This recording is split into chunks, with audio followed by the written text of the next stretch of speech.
स्वागत है दोस्तों। आज हम इस वीडियो में वक्रोक्ति अलंकार के बारे में पढ़ेंगे।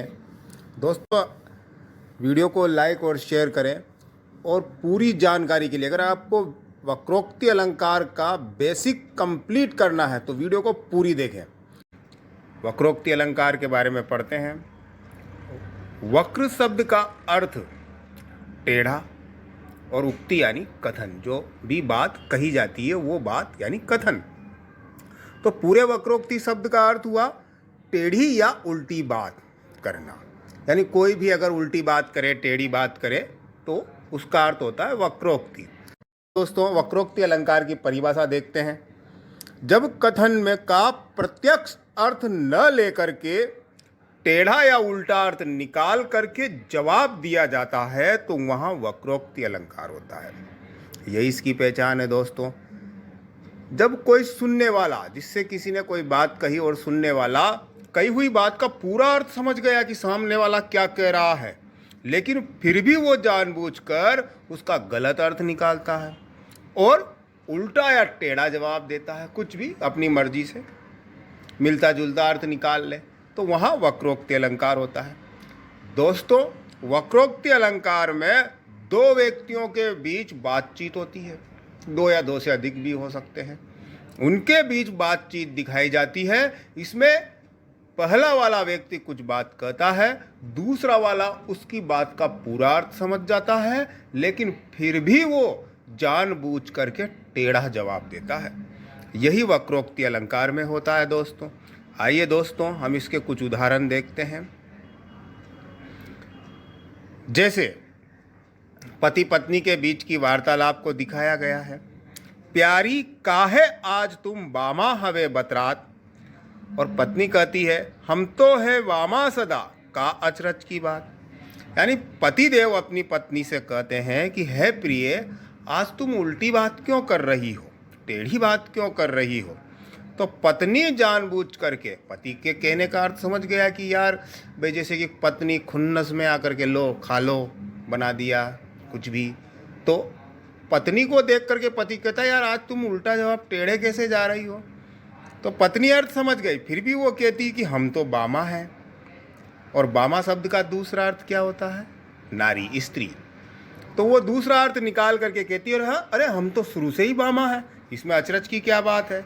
अब दोस्तों, वामा का मतलब क्या होता है थोड़ा स्पष्ट कर देना चाहता हूँ। वामा शब्द का दूसरा अर्थ होता है स्त्री, और वामा शब्द का एक अर्थ होता है बाया या उल्टा। तो पत्नी वामा शब्द का दूसरा अर्थ यानी स्त्री लेती है, क्योंकि हमारे पुराणों में यहाँ पर कहीं पर भी आप देखोगे देवी देवताओं के चित्र देखना, जो जोड़े से होते हैं, भगवान शंकर पार्वती, राम सीता या कृष्ण राधा, उसमें स्त्री को जो है पुरुष उसके बाईं तरफ स्थान दिया गया है।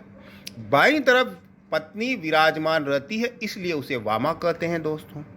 तो जब यहाँ पति ने सीधे सीधे कहा कि आज तुम उल्टा जवाब क्यों दे रही हो, तो वो कहती है कि भाई हम तो है ही शुरू से वामा, तो अचरज की क्या बात है। यानी उसने भी मजाक पे मजाक, यानी नहले पे दहला मारा। यही इसकी पहचान, यही इसमें होता है, यानी टेढ़ी बात जानबूझकर की जाती है। दूसरा उदाहरण देखते हैं दोस्तों। भिक्षुक गो कितको गिरजे, सो तो मांगन को बलिद्वार गयोरी।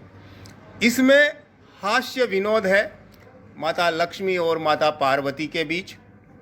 लक्ष्मी जी पार्वती जी से मिलने कैलाश पर्वत पे जाती है, तो वहाँ पर भगवान शंकर दिखाई नहीं देते। तो पार्वती जी से मजाक करते हुए लक्ष्मी जी कहते हैं कि भिखारी दिखाई नहीं दे रहा, कहाँ गया।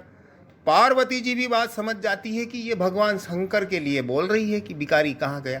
अर्थ समझ जाने के बाद पार्वती जी कहती है कि भिखारी कहाँ जाएगा, राजा बलि के द्वार पर गया होगा मांगने।